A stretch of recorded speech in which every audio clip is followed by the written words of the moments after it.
The world of the Elder Scrolls is vast, with countless places to explore, people to talk to, and lore to uncover.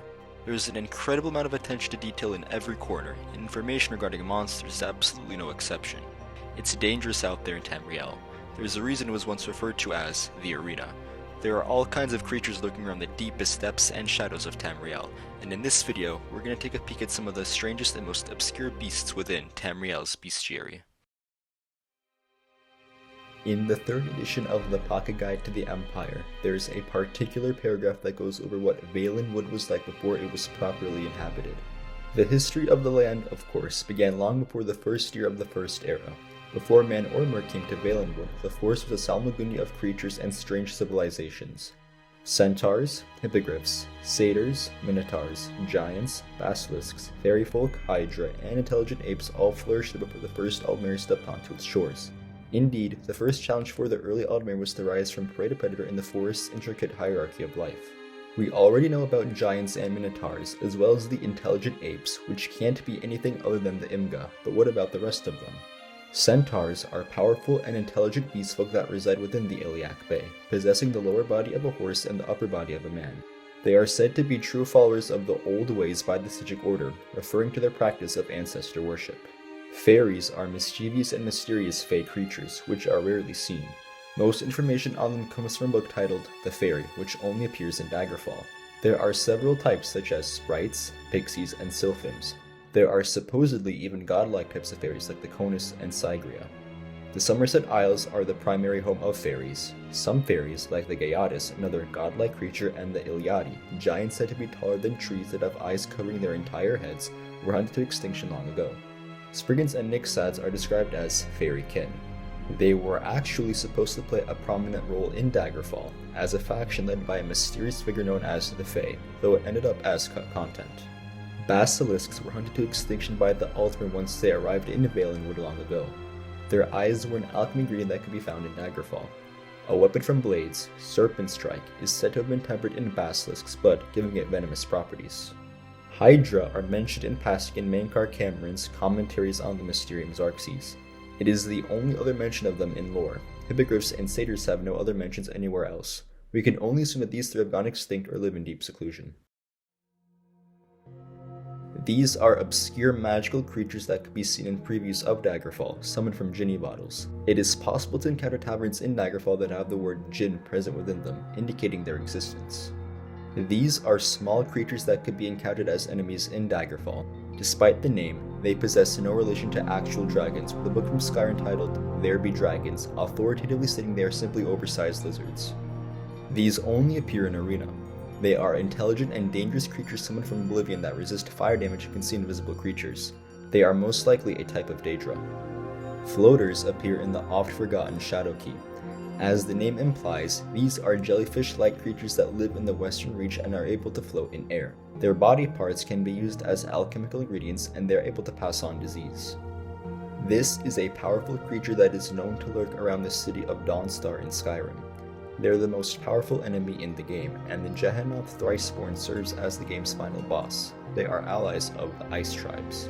The Ice Tribes are groups of blue-skinned humanoids that live in the furthest reaches of northern Tamriel. The Shadow of Conflict, the protagonist of Shadowkey, encounters them in the Glacier Crawl of High Rock in search of a Startooth. The hero of Dawnstar, protagonist of Dawnstar, defeated groups of them that were attempting to invade the city. It is unknown just what exactly the Ice Tribes are.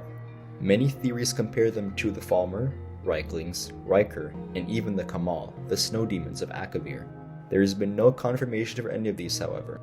We don't see them reappear in Skyrim, which chronologically takes place after Shadowkey and Dawnstar, so what happened to them is a mystery. Another monster from Arena. These are a type of undead creature that are known to prowl dungeons and crypts, feasting on corpses and rotting flesh. Their bite has a chance to inflict disease. Medusas are another creature exclusively found in Arena, possessing the upper body of a woman and the lower body of a snake. They have the ability to paralyze the player. Gorgon heads were an alchemical ingredient that could be found in Daggerfall. In the 7th sermon of the 36 sermons of Vivek, the Sayasi are described as inverted Gorgons. These are said to be summoned from Oblivion by powerful beings in order to perform a service, and are capable of spitting out fireballs. These creatures are created by powerful wizards through rituals involving magic and the body parts of Daedra. They could technically be considered a kind of Atronach. Your first thought might be that these are a type of Argonian, though they're just distant relatives. They are very primal creatures that are carnivorous and use basic methods of communication to talk with one another. Also known as the Shadow of Conflict, this is the final boss of Shadowkey.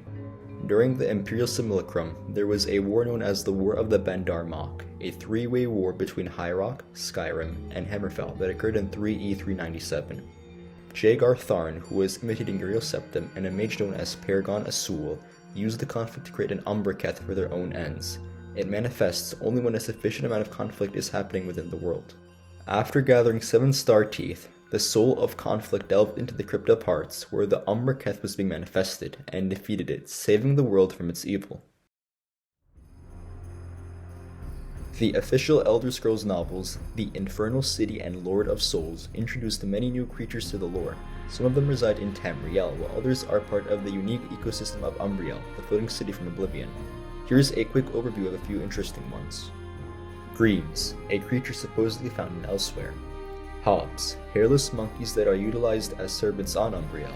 Moon adders, vipers from Black Marsh whose venom Argonians are immune to, though they enjoy the sensation obtained from it. Sea drakes, immense crocodile-like fish that live in the seas off the coast of Black Marsh. Slarjei, another creature from Elsweyr, said to be better suited traveling across the desert than a horse. Soul spinners, creatures on Umbriel that harvest souls. Ted Peterson, one of the original developers of the Elder Scrolls, created a series of role-playing forum posts several years ago. In one of them, it is mentioned that within the Mantellan Crux reside cockatrices, serpent-like creatures with the head of a rooster. It is said that if one looks at them, they would die. They don't actually appear within Daggerfall when you go to the Mantellan Crux, however, and seeing as these are role-playing posts, it could be argued as to whether or not this is truly canon. One of the songs from Daggerfall contains the line, "Work me hardier than a gnome." Lord Vanek, a character from the book A Dance in Fire, was described as being a squat little gnomish man. And that's it. That's literally it. No mentions in official books, nothing. This doesn't confirm the existence of gnomes at all, so as far as we know, it could just be a fairy tale, but they could still exist, so here you go. Relatives of goblins, sometimes referred to as orc rats, that were once used by the Ultimate as slaves and were known to live in Orsinium during the Second Era. In Redguard, Cyrus was briefly transformed into one by a mage. In The Wolf Queen, Volume 4, Uriel Septim III was known to have a pet called a Jogat. What a Jogat is, we have no idea, as this is the only ever mention of it within lore.